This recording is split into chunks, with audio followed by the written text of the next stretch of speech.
Hi, I'm Steve G. Jones, and I want to welcome you to the Basic NLP Practitioner Certification Program.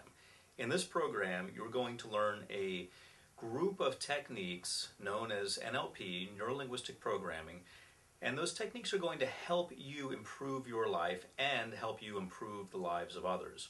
So whether you're a therapist working with people, or just a good friend who wants to help people from time to time, or if you just want to improve your life, you're going to find the tools that you need to make that happen in this program.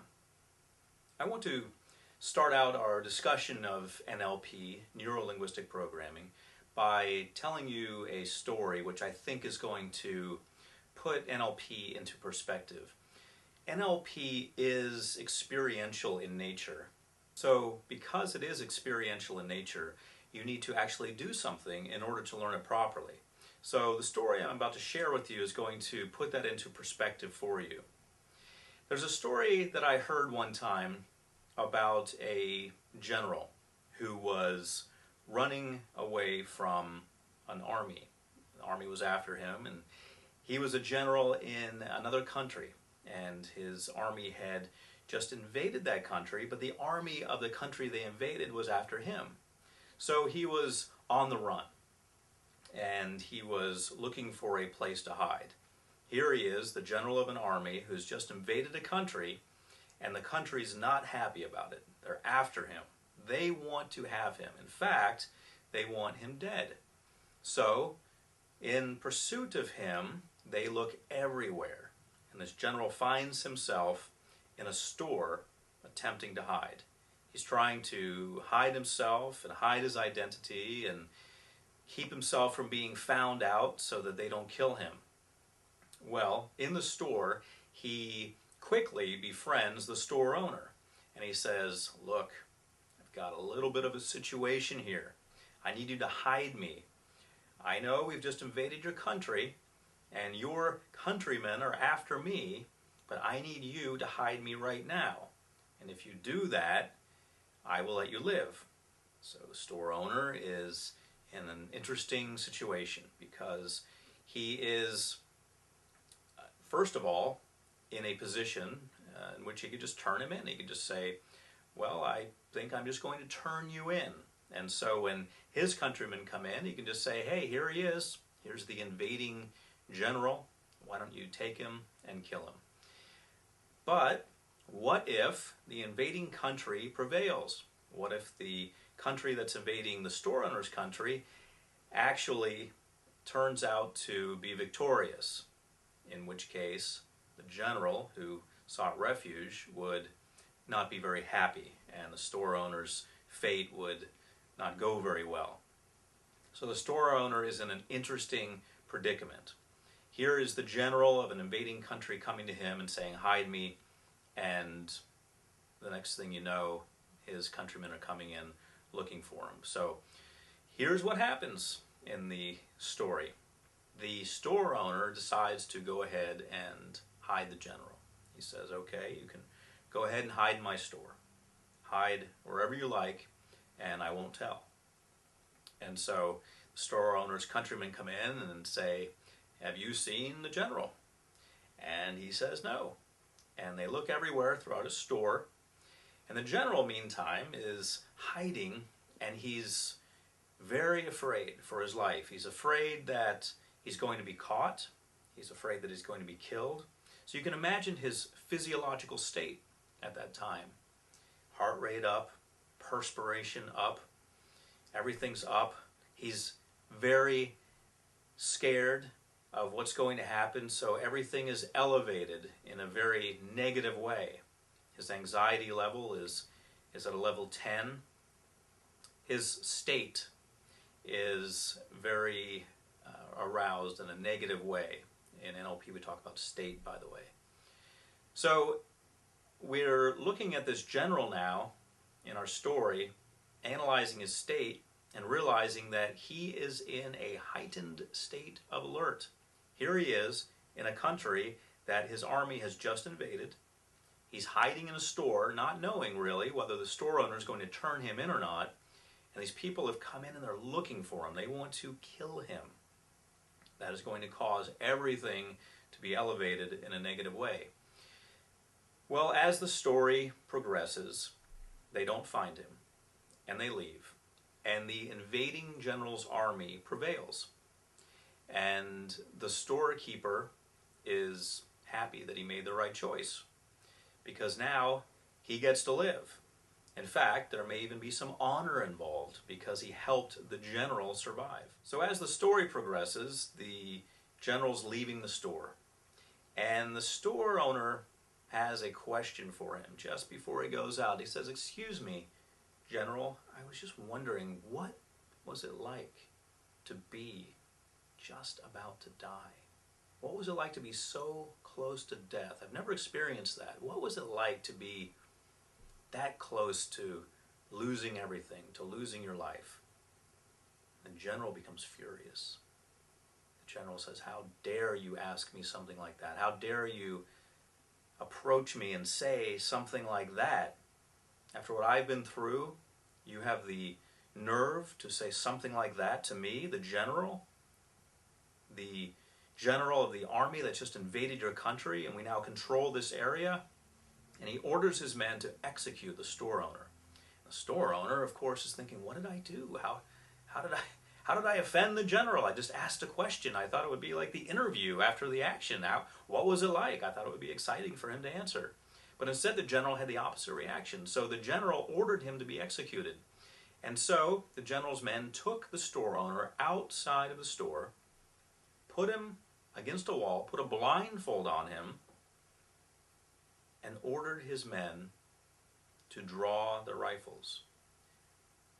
So the store owner now is blindfolded, and he can hear the rifles as they're prepared and as they're aimed at him. He's sweating. He's nervous.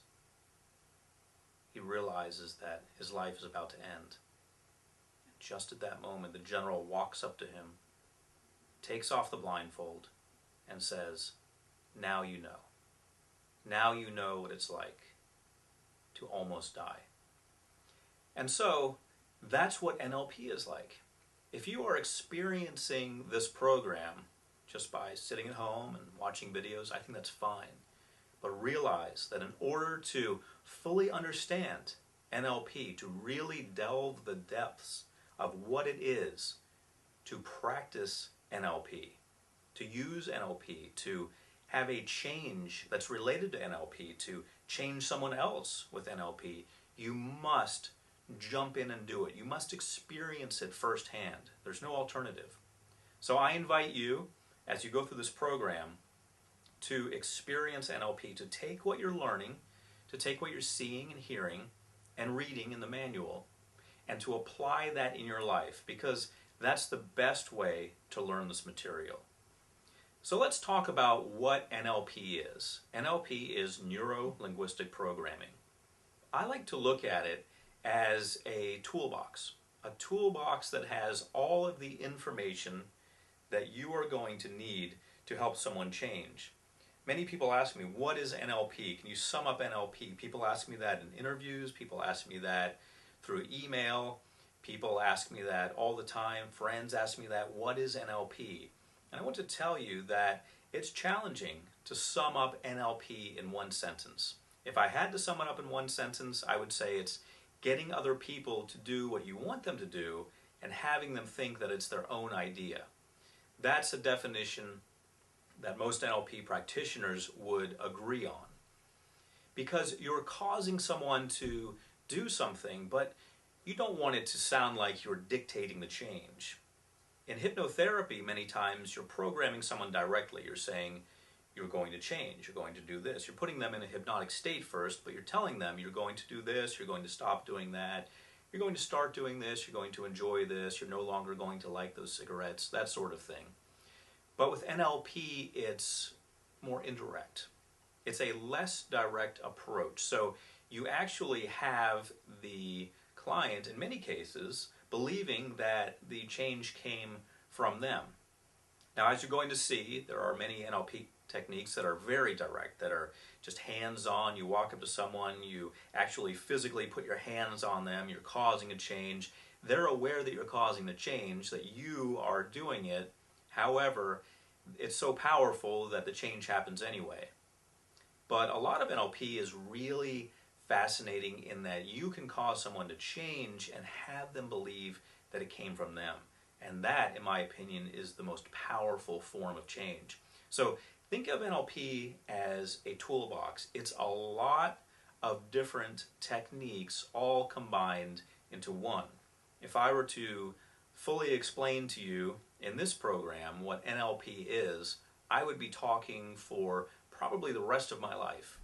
There's that much information in NLP. NLP was started in the 70s and since then has progressed into a massive amount of information. Well, in this program, what I'm going to do is give you what you need.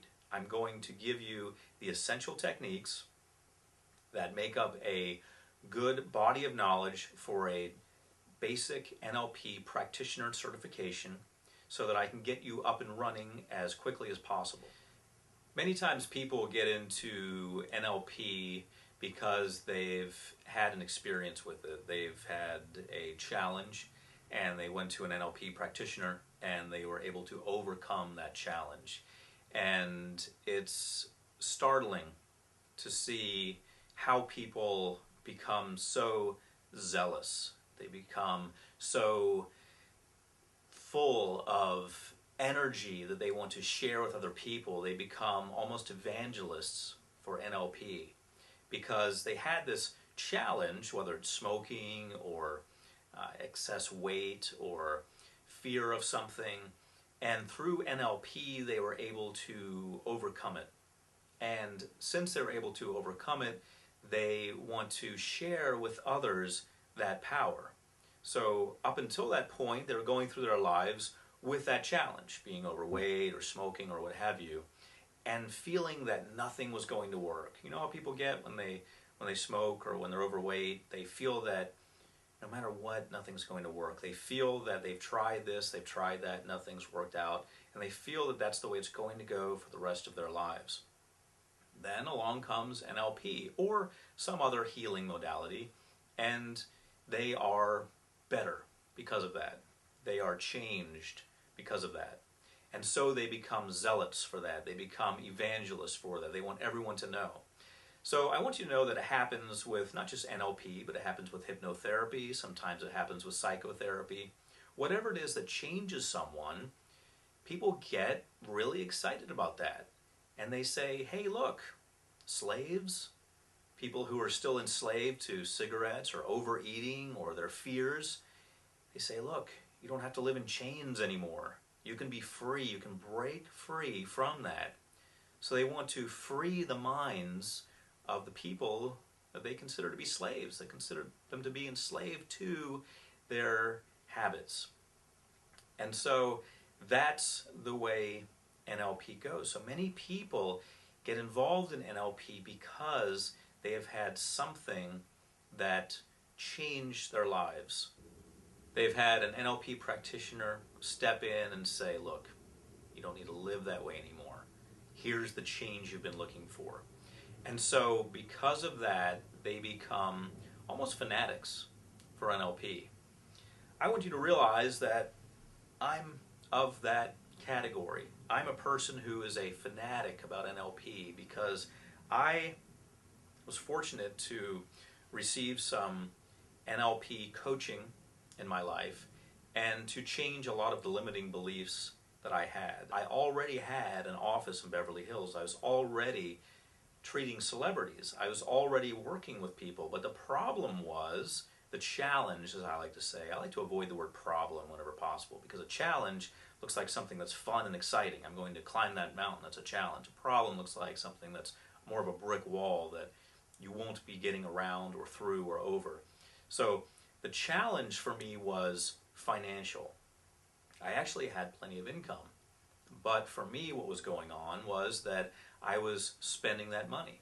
I had some debt, and I also had some expenses. My office in Beverly Hills, my home in Marina Del Rey, All of these things were rather expensive, and my income was not above my expenses.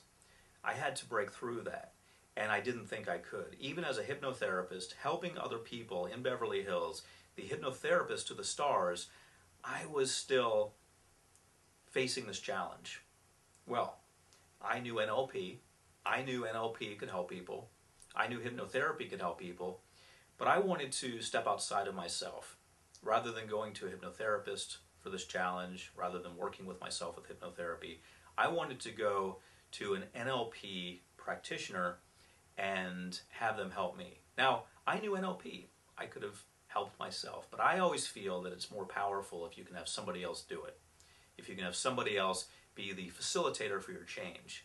It's just the idea of you being responsible to a coach, you staying on board with them. So I actually hired someone who had been working with Tony Robbins, touring around the country with Tony Robbins, and was an NLP practitioner. He was a friend of mine and a really powerful NLP practitioner. I said, here's the challenge. I've got everything I want, except money is slipping through my fingers. I need a way to catch this money and to start building wealth and to stop spending every cent I have on bills and so forth. So through a series of NLP sessions, through coaching with NLP, and I already knew NLP, keep this in mind, but I wanted someone outside of me to help me. Through a series of sessions, I was able to restructure my life. I was able to restructure everything. I was able to actually turn everything around, and it all had to do with my belief system. From that point forward, I was a zealot. I was an evangelist for NLP. So I am very thankful for the opportunity now to bring this program to you, to reach into your home or wherever it is you're watching this and give you the technology to help yourself and other people. This technology is life-changing. This technology is powerful. This technology is going to make the difference between where you are right now and where you want to be. Because where you want to be is where you need to be in order to be happy and feel fulfilled. So I know there's a gap. We all have it. We all have that gap. Even now that I've overcome so many of my challenges, I still have gaps. I still have gaps between where I want to be and where I am in certain areas of my life. But I want you to know that I'm continually making progress. I'm continually having breakthroughs. And NLP is a huge part of that. When I see a challenge, I don't just look at it as, oh, maybe I'll do that someday. Maybe not. I don't know. I get right on it. I use NLP to change the way that I look at it, to change what I'm doing, and to accomplish whatever it is that I want to accomplish. So my goals these days are much bigger. But I want you to realize that no matter where you are, no matter what your goals are, NLP will make the difference, not only for you, but for those people in your life. And if you are fortunate enough to work with clients, then you are going to find that NLP makes a huge difference in their lives. So to get started, what I'd like you to do is take out a pen and piece of paper, and I want you to write down some goals. First of all, I want you to write 3 personal goals that you have. Go ahead as I'm talking and write down 3 personal goals that you have. Now the idea is that as you go through this program, you're going to make it a personal program. You're going to work on your personal goals. It's not just going to be something that maybe you can help someone someday with. It's going to be something that you are using as you're going through the program. This is going to turn your mind on. This is going to open your heart. This is going to get you excited. When you start to see yourself change as you go through this program, you're going to become more enthusiastic. Because the worst thing that can happen in an NLP program is someone going through the program and just learning it so that they can make a bunch of money, or just learning it so that they can control other people. There are programs that cater to that. There are programs to help you control people with hypnosis and NLP. There are programs that help you improve your dating life. But this isn't that program. This is the program that convinces you of the power of NLP. This is the program that gives you the tools to use that caring part of yourself and help other people. This is the program that allows you to make positive and permanent change in your life and the lives of others. But it has to start with you getting excited about the change. It has to start with you seeing how this really works.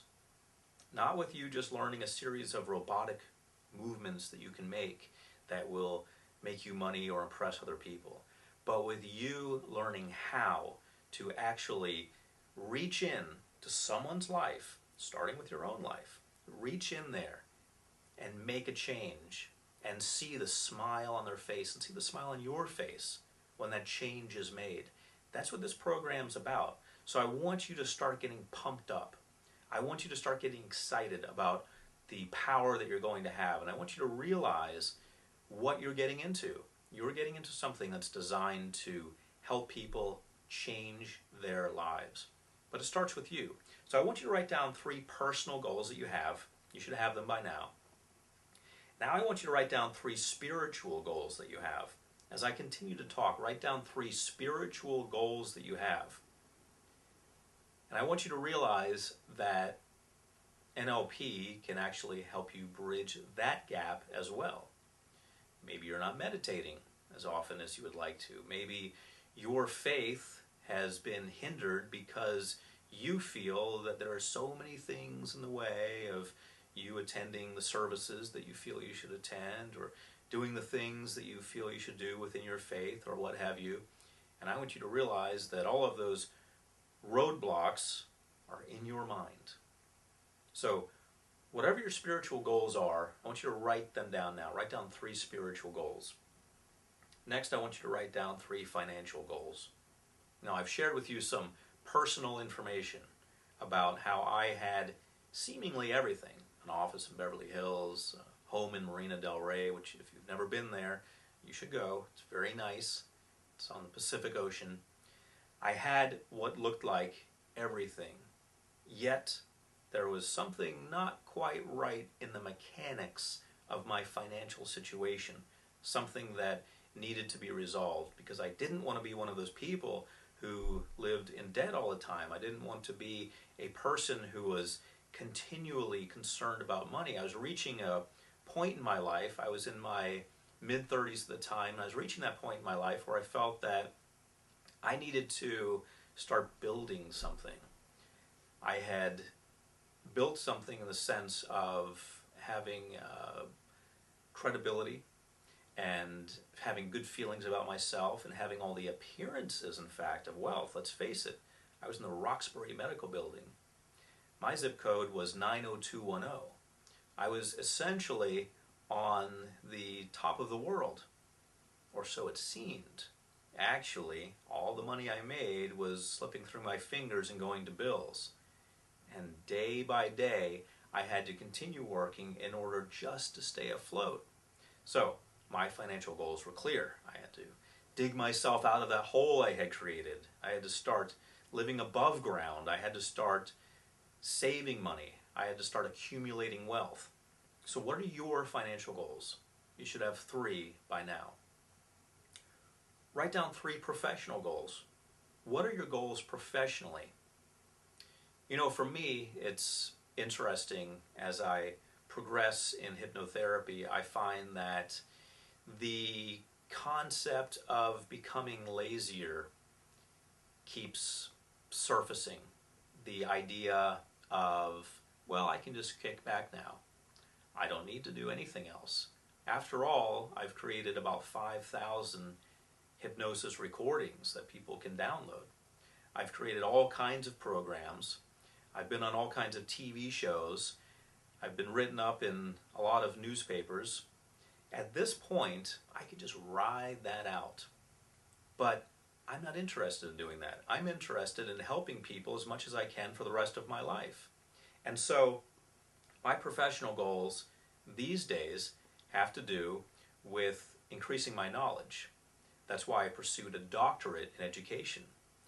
After I had my career established already, I decided to pursue a master's degree in education, a specialist degree in education, and a doctorate in education, because I felt that that would be the next level in my professional goals. I wanted to bring some professionalism to the world of hypnotherapy and NLP.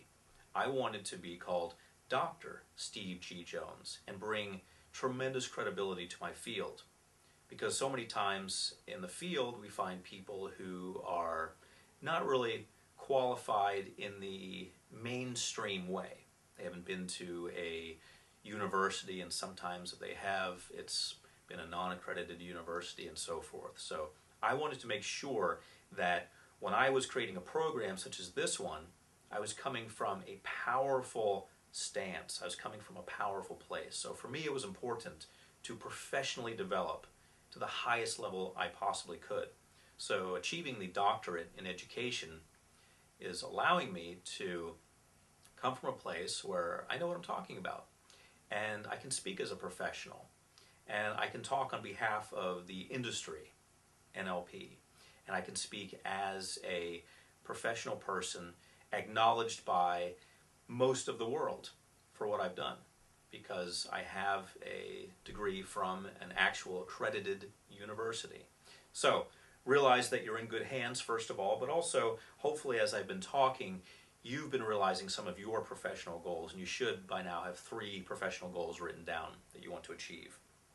How about 3 physical goals? I want you to write down 3 physical goals that you have. What do you want to accomplish physically? NLP is going to allow you to do that as well. You know, for me, at the time that I'm making this, I'm 42 years old. And so the goals become interesting when you've reached this particular point in your life. For me, right now, the goal is to be at the peak of my health. Now, if I found myself later in life at age 60 or 70 or further, I may have a goal of maintaining. My goal might at that point be to maintain, to stay alive, to stay healthy, to stay active, and so forth. But right now my goal is to be at the top physical condition that I've ever been in my entire life. That is my current goal. So I'm dedicated to that. Eating proper amounts of protein, proper fruits, vegetables, and so forth, getting plenty of rest, plenty of cardiovascular exercise, and so forth. And NLP is a big part of that. Keeping myself focused and moving forward has been facilitated in large part by NLP, by the programming that I do on a day-to-day basis that comes from the knowledge that I have of NLP. So by now you should have 3 physical goals that you want to accomplish from this program. I want to introduce you to your mind. This is a graphic illustration of your mind.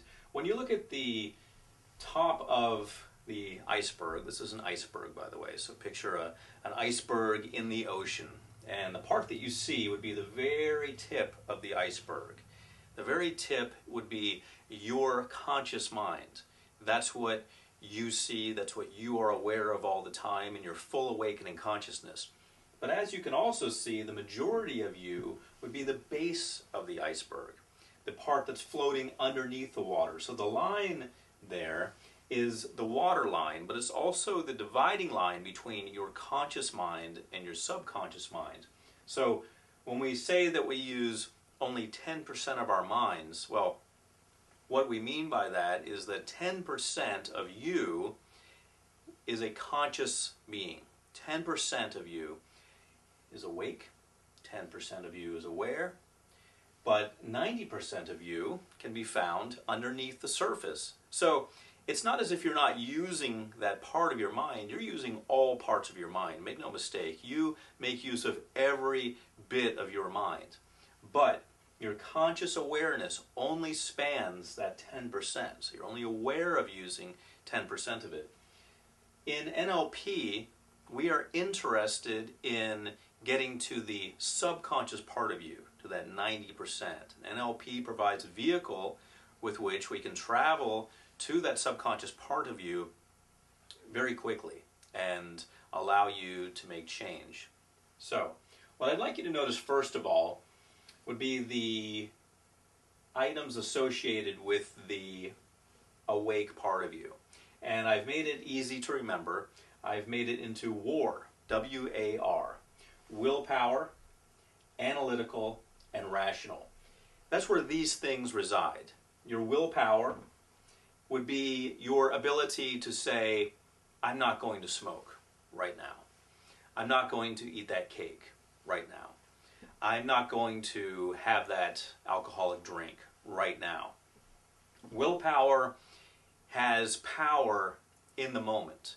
You have conscious control over your willpower. So to say that willpower alone is not enough is actually true. Willpower alone is not enough because willpower only resides in that 10% part of you. So if you're using willpower, for example, to overcome something, let's say you're using willpower to overcome your cravings for alcohol, then you can actually walk past an establishment that serves alcohol. You can actually say, no, I won't be going to that party. No, I won't be going to Vegas. No, I won't be doing whatever it is that involves excessive amounts of alcohol. You can do that consciously, but keep in mind that your subconscious mind is 90% of you. So whereas in the moment you can stand up to alcohol, that's only with 10% of your being. The other 90% may still be saying, hey, why don't we get a drink? And maybe pushing at you and maybe prodding you to do that. So you may actually give in at a certain point and do that. The conscious part of you is analytical. We see right under willpower, the A would be analytical. In the war that the conscious mind wages on controlling your life, the war that you are finding yourself in constantly to control what you do, that war, the reason that that war takes place sometimes is because you're analytically saying, hey, I've got to change. I'm looking at my life and these things don't add up. Cigarettes, alcohol, gambling, whatever it may be that you don't want to have in your life, this doesn't make sense. And analytically I know that. And I'm going to make a plan. I'm going to make a rational, analytical plan to change that. Think of my story when I was in Beverly Hills and I was realizing that there was money that was slipping through my fingers and I was able to stay afloat, but I wasn't really building wealth. I wasn't really building that stability that was going to give me peace of mind and end the stress that I was feeling. Analytically, I had a plan. Okay, we'll save money. But I wasn't in tune with, without NLP and without hypnosis, I wasn't in tune with that 90% of me, which I needed to get on board. So the war was going on, and I had an analytical plan, but I needed to get the greater part of me involved. But your conscious mind is where analysis resides. Your ability to pick apart a problem, your ability to understand things in a rational way. So the R is rational. Now, I want you to be clear on this. We are not rational in the sense that you may think we are. Humans are typically not rational. And we see this all the time. We see ourselves doing things when we are, for example, upset or angry or in a state where we're not up to our full power. We do things that really aren't what we would consider rational. The way the word is being used here is in a similar sense to analytical. You have the ability to rationally decide things in your life, but realize that you're waging the war up there, but 90% of you is saying, hey, wait a minute, we're in charge, we're the majority, so you can rationalize all you want, you can be as rational and analytical and use as much willpower as you want, but the majority here is in charge. So realize that when I say rational, I am by no means implying that humans behave rationally most of the time. We have the ability to have rational thoughts, but unfortunately the thoughts are altered by the 90% of us. Let's take a look at some of the things that affect this war that we can wage. When we look at willpower, in particular, we find that willpower is affected by four things, four main things. And this comes from 12-step programs, this knowledge that I'm about to share with you. Willpower is affected by four things. And those are you being hungry, you being angry, you being lonely, and you being tired. And I've organized these in an easy to remember way using the mnemonic device, and I've created the word HALT. One of the things that will halt your war to control your life, if you're using just your conscious mind, would be the fact that you are human and that you are going to find yourself in these situations consistently. Your willpower is going to be affected by the fact that you're hungry. Think about it. Have you ever been in a situation where you're trying to lose weight? And by the way, I like to avoid the word try whenever possible. I like to use the word losing weight or engage in the process of losing weight. But some people relate well to that word try. So have you ever been in the situation where you're engaged in the idea of losing weight, yet you find yourself late at night and you're hungry? And what's in your home? Well, potato chips, cake, ice cream, things that really aren't very effective for you to lose weight and feel good about yourself. So because of hunger, your willpower is threatened and you give in. That's what happens when we're relying on the 10% to accomplish things. Angry. You ever been angry and done something that you really wish you hadn't done? Something that you wish that you could take back, something that maybe affected your life in a way that's permanent? Maybe it caused you to get into some sort of legal trouble, or at the very least caused a friendship to be hindered in some way. Anger will affect your willpower. You're thinking, don't do this, don't do this, don't do this. And then you get angry and you do that thing that you tried so hard in your mind not to do. And I can use the word try there because we have a situation in which it didn't work out. So anger will affect our willpower. Anger will take our willpower and say, get out of here, willpower, with your 10%. Anger takes over. We become enraged. We become people who are no longer thinking rationally or using willpower or thinking analytically. We become just people who are driven by our rage and our anger. So anger can come into play. Loneliness. Loneliness can affect us so powerfully. We will do things when we're lonely that we know we shouldn't do.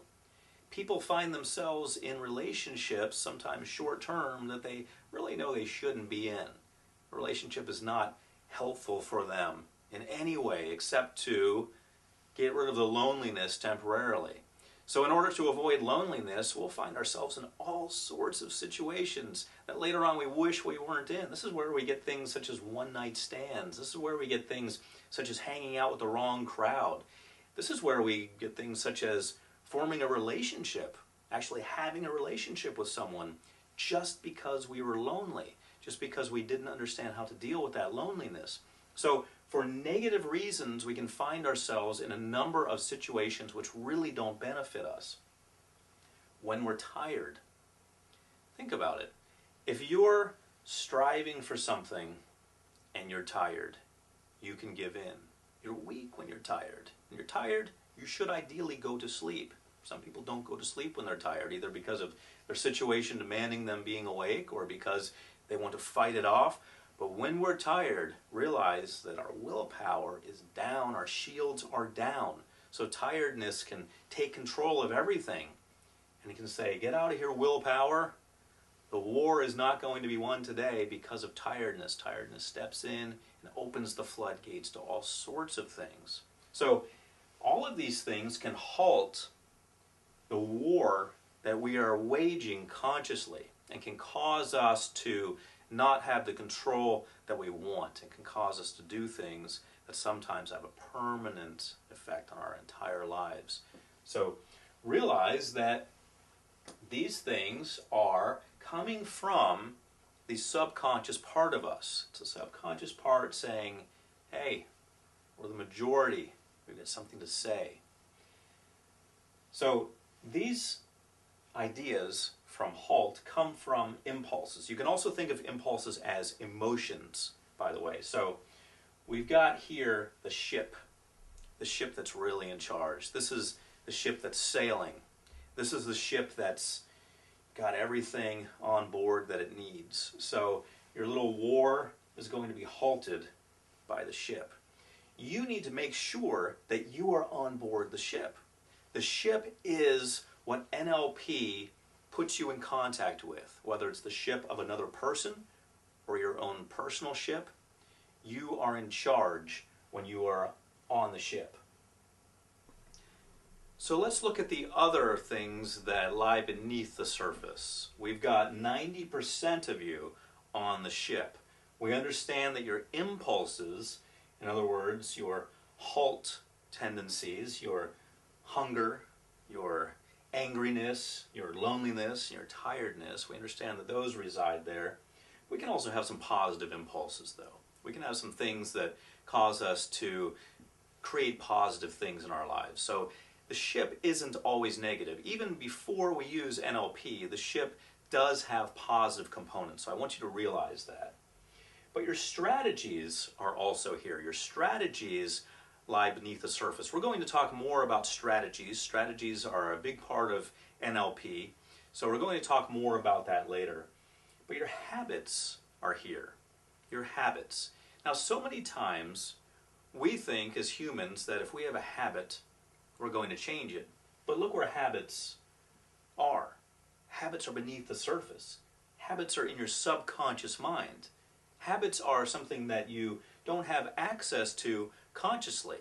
We think that, we have a habit and we're going to use willpower. We're going to wage a war on the habit of smoking.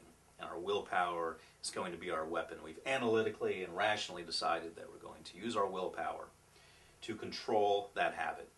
Well, look at your army compared to the army of your subconscious mind. You've got 10% against 90%. Now, it's all you. I want you to realize that. And when you're working with a client, it's all them. Everything here is you, interestingly enough. But you need to make sure that you are on the ship, that you are operating from that position. So NLP allows you to be on the ship and operate from that position. Once you're on the ship, you are able to alter habits. So you can forget about willpower. You can forget about all your analysis. You can forget about all your rational thinking, because unless you're on the ship, it's going to be very challenging to change something. Some people say, well, I quit smoking with willpower. I just decided I wasn't going to do it. I want to tell you that they, whether they knew it or not, they jumped on that ship. They got into their subconscious mind. Some people are just natural at doing this. Some people can just program themselves to change. But I guarantee you, they are not using willpower. Because the way willpower works, if you were to stop smoking with willpower, then every day of your life would be a struggle. You would wake up and you would think, I'm not going to smoke. And then you wouldn't smoke in that moment. The next moment you would think, I'm not going to smoke. And then you wouldn't smoke in that moment. Friends would invite you out. And you would think, oh, they're smoking. I'm not going to smoke. But you see how much energy I'm using in my war? Do you see how much energy I'm exerting constantly? That's how you stop smoking with willpower. You constantly tell yourself that you're not going to do it. That's how you stop any habit with willpower. But it's only as good as your consistent war. If you are consistently in each moment telling yourself you're not going to do it, then yes, you're using willpower to stop something. But how effective is that? How draining actually is that? It can be highly effective, but the cost of war when you use willpower is tremendous. All that stress, all that anxiety. And by the way, if you're replacing smoking with stress and anxiety, you're really not winning the war, because stress and anxiety can do just as much damage to your body as smoking. So, I'm using smoking as an example. You may or may not be a smoker. You may or may not want to work with smokers. Smokers are always the easy target. People who overeat and people who smoke, people who have habits that are easy to observe. Those are easy targets, so I want you to realize that that's why I use smoking so much, and I'll use overeating, things that are easy to observe, things that people see people do, things that people consider to be challenging to stop. And the reason for that is that most people use willpower. So realize that your habits are in this 90% part of you. So when you deal with stopping something, you want to get in and change your habits. NLP is going to help you do that. Physiological control. Physiological control, as you can see, is at the very bottom of the 90%. And by this I mean the ability to control physiological parts of yourself. Do you realize that you can control processes that happen in your body using NLP? You can also do this using hypnosis. But it's been documented time and time again that you can actually control bleeding using just suggestions. You can control your heart rate. Have you heard of the yogis in India and other parts of the world who use suggestion? They use their positive thinking. They use NLP in many cases. They use hypnosis in many cases. They call it different things, of course, in their yogic practices, but that's really what they're doing. They're using a little bit of NLP, a little bit of hypnosis to control their heart rate. So when we see yogis, this is the most stunning example, the most striking example of using the ship. The yogi in that case actually takes full control of the ship and makes it do things that other people are not doing with the ship. So in this program, my goal is not to teach you how to stop your heart from beating and then restart it, or to teach others how to do that. If someone can do that, then someone can certainly lose weight or stop smoking or gain control of their lives. So realize that the ship that I'm going to put you in touch with is where all the power is. So that's what NLP does, gives you access to that. But I want you to realize that I wrote the word defense on the board. And there's a line between your 10% and your 90%. That's the line between your conscious mind and your subconscious mind, but it's also the line where you're going to find your defense mechanisms. We've got all sorts of ways to stop ourselves from improving, to stop ourselves from quitting smoking, to stop ourselves from losing weight, to stop ourselves from saving money, to stop ourselves from living the lives that we really desire. We've got all these defense mechanisms. Now, I'm not going to get into why they're there. We have different reasons for that. Sometimes there's a payoff for us. Sometimes there's a reason that we have for holding on to excess weight, or for having not much money, or for smoking. We have reasons. But these reasons all contribute to something very important that we do want to look at. And that would be our defense mechanism. We have defense mechanisms for all sorts of things. If we start to lose a habit, our defense mechanisms may kick in and say, wait a minute, let me do that again. If we start to get rid of a habit, our defense mechanisms can kick in and say, wait a minute, you're not going to get rid of that habit. That habit's there for a reason. Here are some defense mechanisms to stop you from stopping that habit. So NLP allows us to bypass that. NLP says, you got a defense mechanism, that's nice, so does everyone else. We're going to go right past it. We're going to shoot right down to the base of the iceberg. We're going to get on board that ship. We're going to take over in a peaceful way, in a way in which the captain of the ship says, okay, go ahead and do it. Okay, it was my idea anyway. Because remember, NLP is a way to get someone to change and have them think it was their own idea. So when you peacefully take over this ship, the captain is more than happy to say, okay, I'll go ahead and sail east now, and by the way, it was my idea. So you're going to find that this peaceful takeover is going to help you and help your clients. It's certainly helped me, and it's certainly helped my clients. It's going to help you get to where you want to be.